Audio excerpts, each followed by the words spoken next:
This video is sponsored by Car Vertical. Hey guys, welcome to my first drive video on this frozen pure grey M340i X-Drive Touring. And this is the LCI, so the facelifted version. I recently tested the saloon version of this car on the channel. There's a link to that up here. But today, well, this is my favourite package, as you probably know, because I have a Touring of my very own arriving very, very soon. I've had this car for the past week and I've covered 500 mixed miles on it. As you can see, most of the dirt from those 500 miles is still on it.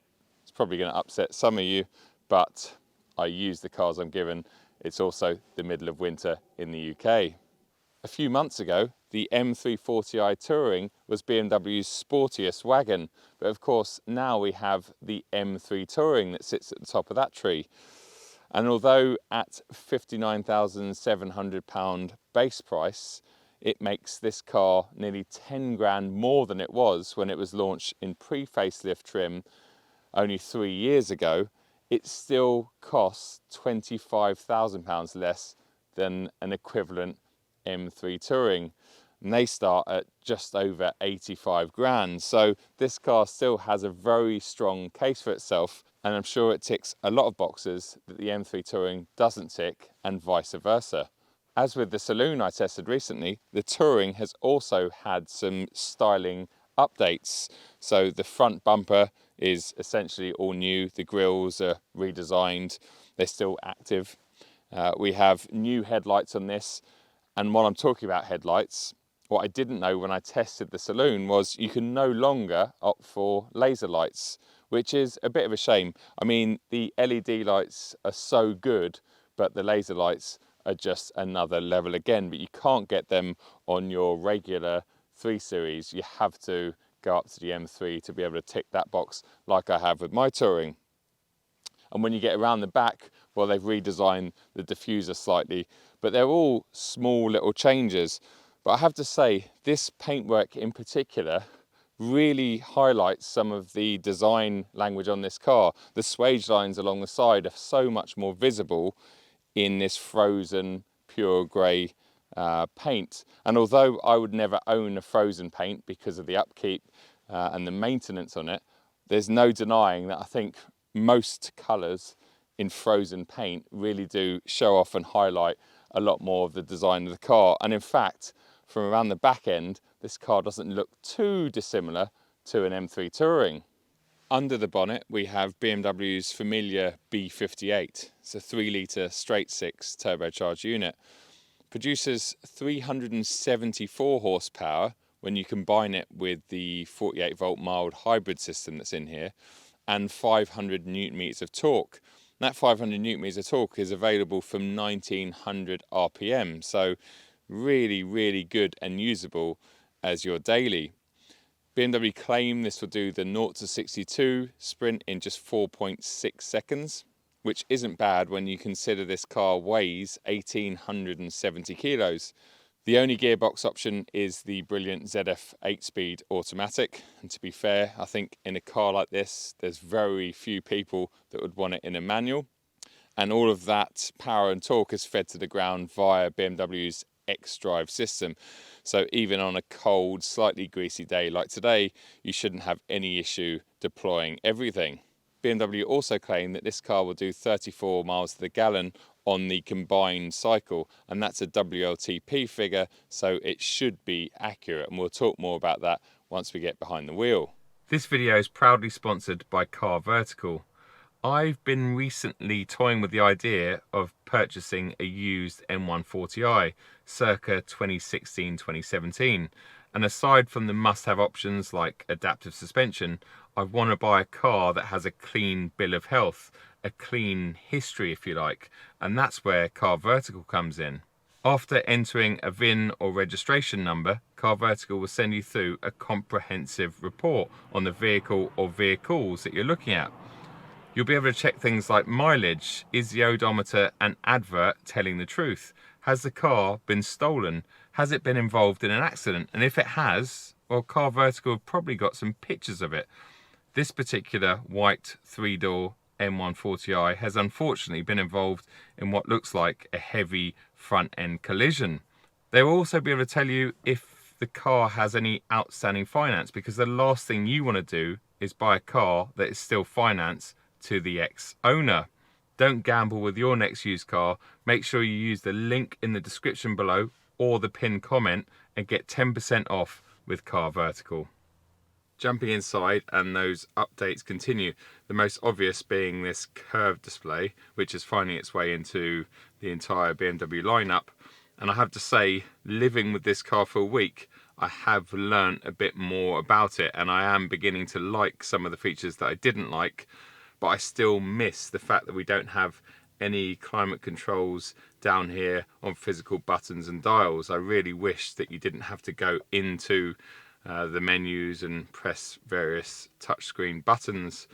The other fairly obvious difference in here is this little gear selector. It's like a little nub or something, not sure what it is, but it reminds me very much of what you get in the Volkswagen Audi group cars, even in some of the Porsches. I guess it frees up a little bit of space here, but I really think it's probably just a cost saving exercise. It means you can't shift manually down here anymore, which is a bit of a shame. Obviously you've got the paddles, which is what I tend to use 95% of the time. But as I say, it does sort of open up a little bit more space here and means access into the cup holders and the wireless charging bay is a little bit easier because you don't have that there. So I don't think it's all bad. I just think we need a bit of time to get used to the fact that there's no longer a traditional gear selector. Now on the outside, we talked about the M340i xDrive Touring retailing at base price a smidgen under £60,000. This particular press car retails at a smidgen over £70,000. So let's go through some of those options. Look at the spec sheet. First option on here is the frozen pure grey metallic paintwork. That's about £3,000. And as we talked about on the outside, it looks fantastic, but you really need to be good at detailing and maintaining your car's paintwork in order to have a frozen paint, in my opinion. We then have black merino leather, which is a £1,000 upgrade. This would normally come with Vanasca leather, which I think is just a rebranded Dakota leather, which is the base leather that BMWs have come with for years. It does feel more premium. It's lovely to sit on. It's softer. Probably doesn't wear quite as well as the Vanasca, but it looks better, especially with the contrasting stitching. And as I say, it just feels better when you're sitting in them. But these are the standard sports seats, which is a shame because I wanted to try the optional M Sport seats in these cars. That M340i Saloon I had recently from Tony Lewis and Berry BMW, well, that was also fitted with the standard sports seats. And they're not bad by any means, but they're not brilliant, especially by BMW modern day standards and some of the amazing seats that they produce, like the optional M seats. It also has the technology pack, which is a couple of grand. It has the Comfort Plus pack, which again is a couple of grand. It has the upgraded black 791 wheels, which are 300 quid. It has the all important panoramic glass sunroof, which I absolutely love and I think is a real must in your touring, especially if you're going with black leather, because as you can hopefully see on the camera, it just opens it up a little bit back there. In fact, that's not slid all the way back. Yeah, so much nicer for rear seat passengers. So if you're using your touring as a family car, and this applies to any 3 Series touring, I would seriously consider that because it just gives you a bit more light, not to mention when you open it during the summer months. It also has a tow bar fitted, which is a retractable one. That's another £1,000. And it has the carbon fibre interior trim, which is 500 quid, which I really like. It gets rid of some of the piano black that would normally be down here, or some of the other stuff that I'm not a fan of. I think it's £500 well spent, really feels nice in here. It contrasts well with the curved display and everything else that's sort of scattered around this interior. And we have the M Sport Pro pack, So in total, this car retails at £70,500, which is a lot of money, but it is essentially fully loaded aside from the M Sport seats. Right, let's get this car on the road.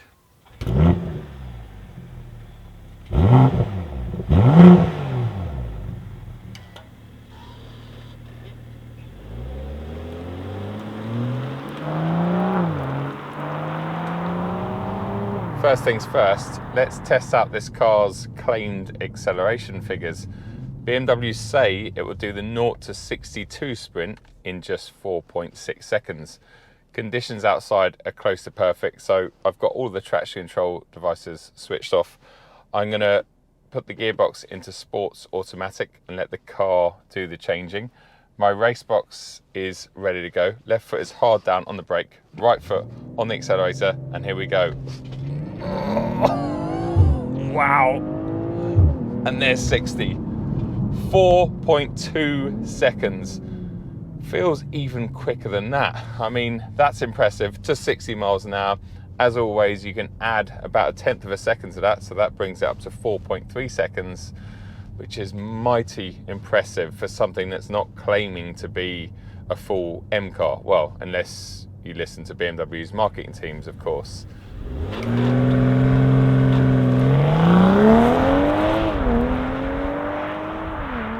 I've always said the M340i, especially in touring guys, is all the car anyone could ever wish for.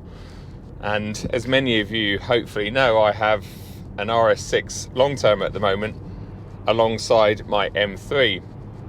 And I haven't put the keys down to this car in the week that I've had it. And that says a lot, not because it's better than the other two, but just because it's so useful at being a car, using it for my daily duties, taking it out for a spirited drive. I've really enjoyed the time that I've had with this car.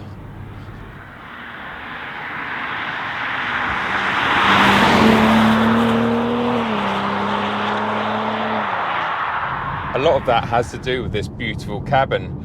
Yes, they have updated a couple of things in here, which we've already talked about, but the pre-facelift car was arguably just as nice. It's a lovely place to sit and a lovely place to spend time in. The driving position is okay, but it's not brilliant. I do feel like I'm sitting a little bit high in here, and I'm wondering if the M Sport seats, which are the optional seats that this car doesn't have, lower that driving position a little bit. And thankfully, I'll be able to answer that question very soon, because tomorrow I'm actually pitching this 340i against a 340d Touring, a subscriber car, someone that's actually bought their car off Tony Lewis, as luck would have it, and lives very close to me.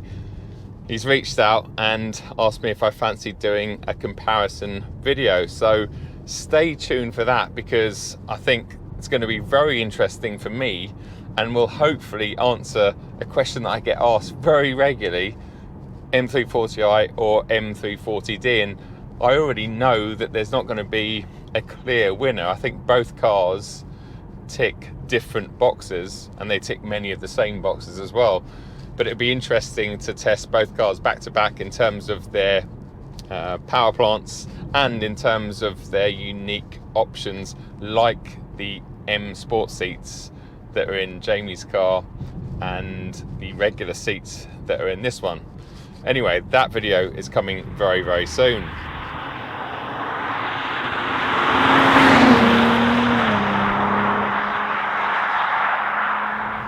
You can't drive a Touring without discussing its practicalities, and the 3 Series Touring is just brilliant, and that's part of the reason that I am changing my M3 from a saloon to a Touring, because there's so much boot space back there. With the seats folded up like they are now, you've got 500 litres, but if you fold them down, you've got just over 1,500 litres. That means you can throw mountain bikes in there and whatever you like.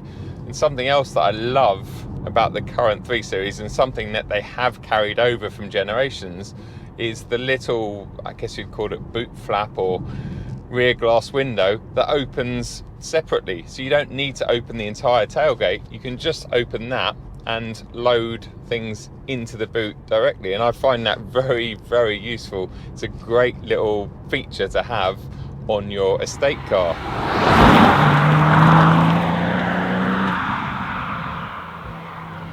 This being an M340i, well, you'd expect it to do the whole sports car thing really well, and we'll get onto that a little bit later. But what it does arguably better than that is just being a car. You see, when you jump in this first thing in the morning and you knock it back into drive and leave it in comfort and all of the default settings, it goes about its business so effortlessly. Whether that's the really good ride quality thanks to the standard fit adaptive suspension, or whether it's the brilliant B58 that's mated to this ZF 8-speed automatic gearbox. You see, that pairing has been around in the BMW family now for about 7 or 8 years, and it was brilliant from day one, but over those years they've just tweaked the software and the calibration, and it's just completely faultless now. To me, it seems like the gearbox or the ECU is reading my mind, and when I want it to change gear, like now to go around this cyclist, it does it. But when I don't want it to change gear and I want it to rely on that lovely low down torque that this car has, it will also do that. It really is set up so well. The one thing I wish that this car had, or I wish I could try one with, is non-run flat tyres. I reckon if you threw a set of Michelin's PS4S's on this car, it would transform the ride even more and therefore make it handle even better. So hopefully I'll get a chance to do that one day, because I really do think that's the best upgrade you could do with your M-Lite.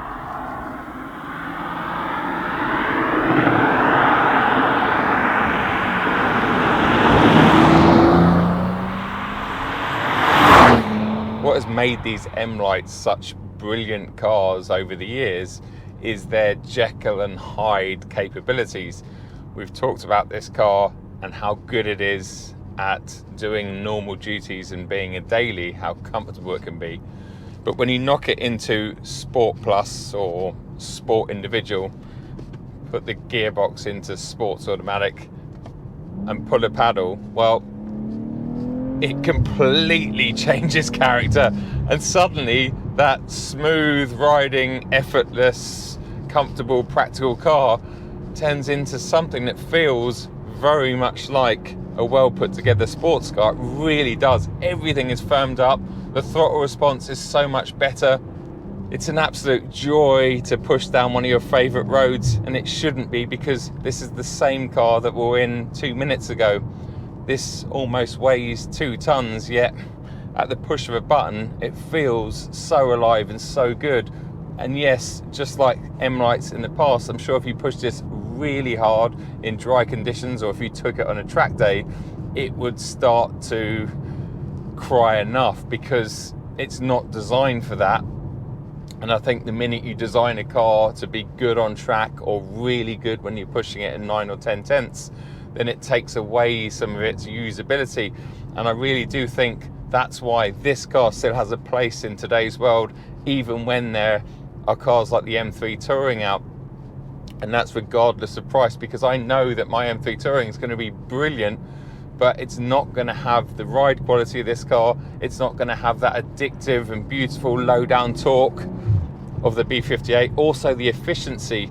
On long runs, you have no issues getting high 30s in this car, and actually sitting at 70 miles an hour on the motorway, you're going to be seeing 40, and that's so impressive, especially in a car that's brand new. That's only going to get better as the car gets a bit older.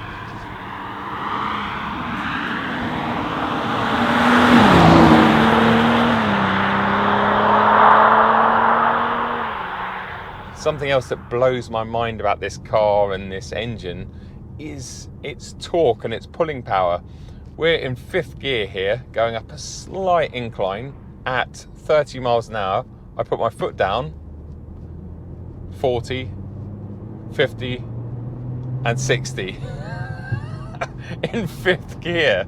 It's just unreal. And again, that relates back to the fact that when we're in drive, and if it's sitting at 30, 40 miles an hour and it's in fifth, if you ask for more speed via the accelerator, it doesn't panic and go, oh, give him another gear or two.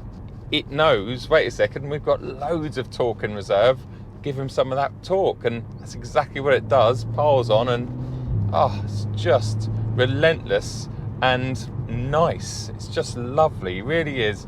Everything about this car is lovely. I really enjoyed my week with it, and I won't want to give it back. Yes, I don't expect you to feel sorry for me because I've now got to go and jump into the RS6, because that is an incredible car and in many ways on another level, but it also is on another price level.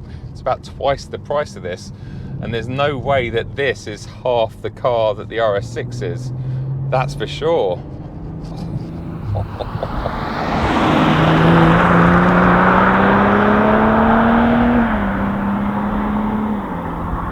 Do I like this car? Have I enjoyed my time with it? Well, I don't really need to answer that, I'm sure, because I've been extremely positive about it throughout this video, and I think it still continues in this very latest LCI, guys, to be one of the best, if not the best in the business at this price point. I remember saying a while ago it was the best package for £50,000, and unfortunately now, due to inflation, it's £60,000, but is it the best package for 60 grand? I really think it might be. Massive thanks to Car Vertical for sponsoring this video. Remember to hit them up using the link below in the description or the pinned comment. I will see you at another video very soon.